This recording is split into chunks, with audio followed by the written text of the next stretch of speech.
pose with the fans. Pose with the pose with the pose with the fans. Pose with the pose with the pose with the fans. Pose with the fans. Pose with the fans.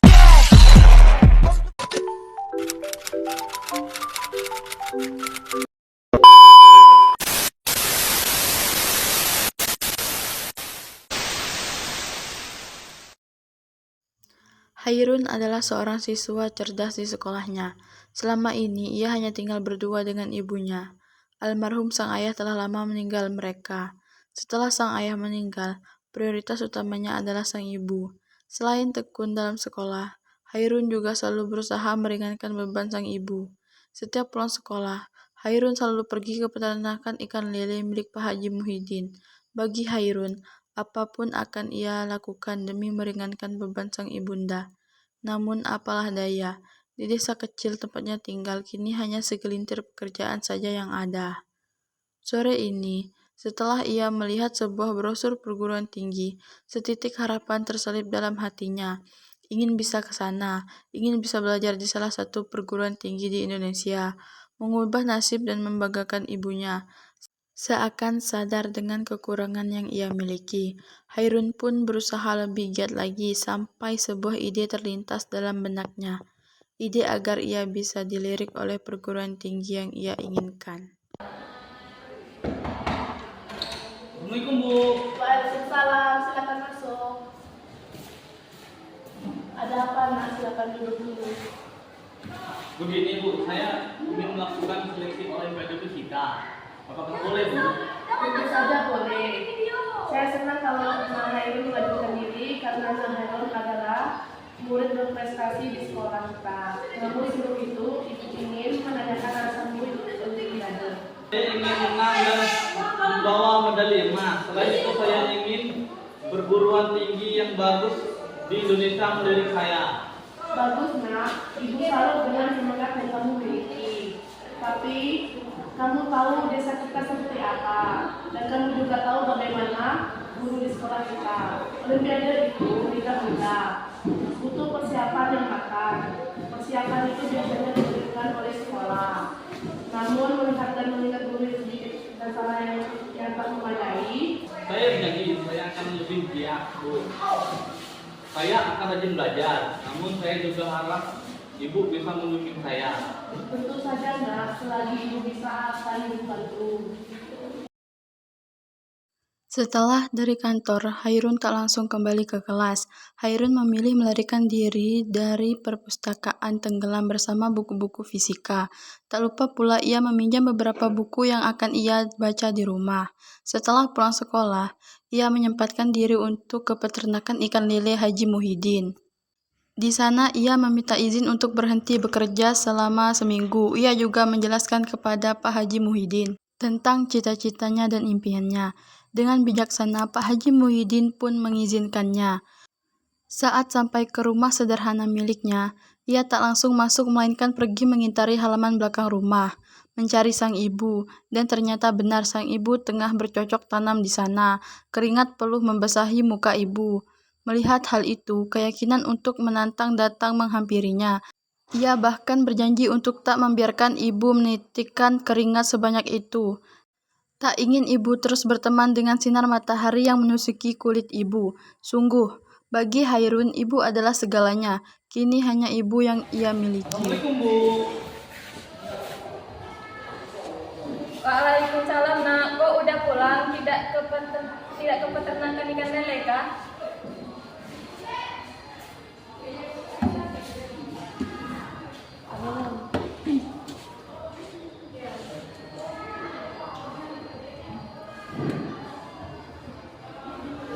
Bu, juga ingin fokus belajar untuk olimpiade fisika. Rencananya juga ingin masuk olimpiade fisika Bu. Doakan juga ya Bu, agar juga menang dan mendapat menarik perguruan tinggi yang bagus. Ya Allah nak, hanya namamu yang selalu bersemayam dalam setiap doa ibu. Tentu saja ibu selalu doain kamu. Namun jangan lupa dengan Allah ya nak, Ia yang maha mengetahui, yang membolak-balik segala sesuatu. Bertawakallah kepadanya nak, dan jangan putus asa dalam berusaha. Iya Bu. Dan hari-hari Hairun selalu ia habiskan dengan belajar, selalu ia isi dengan mengerjakan soal, menanyakan materi yang tak ia ketahui, mengulang kembali apa yang ia pelajari, sampai hari itu tiba, hari di mana ia berjuang untuk mimpinya. Semua perlengkapan sudah dibawa, Hairun. Sudah Bu. Baguslah, hari kita berangkat. Iya Bu.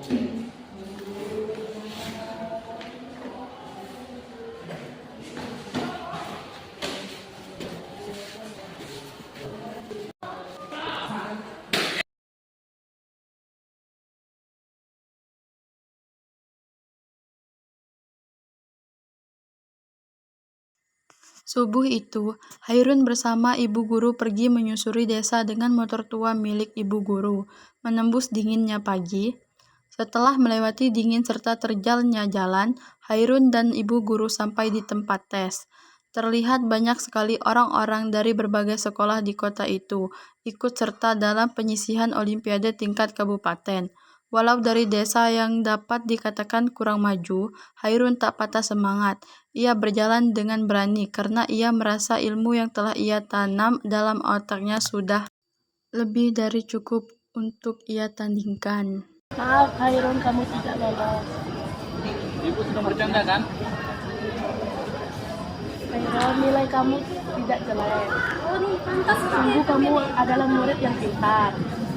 Namun nilai anak kota jauh lebih tinggi daripada anak desa. Walau nilaimu tak terlalu rendah, namun kabupaten hanya akan mengirimkan 3 orang terbaik. Dan nilaimu kurang 0,04 poin dari juara 3. Jadi tak dapat maju ke tahap selanjutnya. Saya tahu kamu kecewa, namun Allah telah menakdirkan ini semua untuk Hairun. Kamu harus ikhlas. Ini brosur LKPI, Ibu tahu kamu terluka.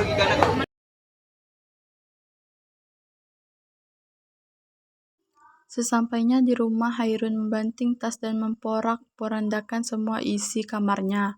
Amarah yang sedari tadi ia bendung pecah begitu saja. Bahkan sesekali Hairun berteriak. Mendengar sang putra berteriak, ibu pun datang menghampiri dengan tergesa-gesa. Sesampainya di depan pintu kamar sang putra, ibu pun menutup mulutnya dengan spontan melihat kamar Hairun berantakan.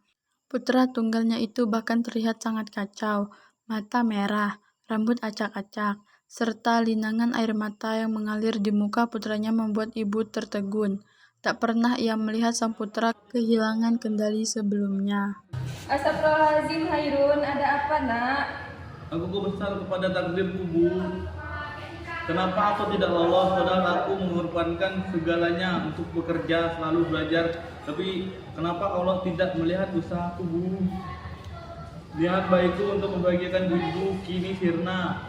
Ini semua pasti karena fasilitas sekolah yang tidak memandai, karena anak desa yang miskin. Kenapa Allah begitu jahat pada kita Bu? Tidakkah Ia melihat perjuanganku? Ibu bilang kalau kita berusaha maka Allah akan mengabulkannya. Terlebih itu niat baik. Namun kenapa ibu sekarang seakan menutupi mata dan telinga untuk melihat serta mendengar jerit tangis Hairun Bu? Allah sungguh tidak adil. Hairun Terluka. Ibu tahu kamu kecewa karena kamu tak mendapatkan apa yang kamu inginkan. Ibu maklumi sayang.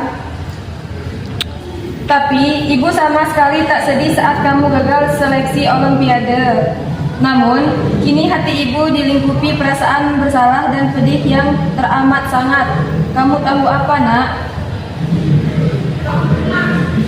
Ibu sedih karena kamu lari dari Allah nak. Ibu sedih saat kamu malah mempertanyakan takdir Allah. Ibu tak mengapa jika kamu tak lulus, mungkin memang bukan rezeki kamu. Tapi ibu amat sedih saat putra yang selalu ibu didik dengan agama malah mempertanyakan keputusan Allah, malah memperdebatkan takdir Allah.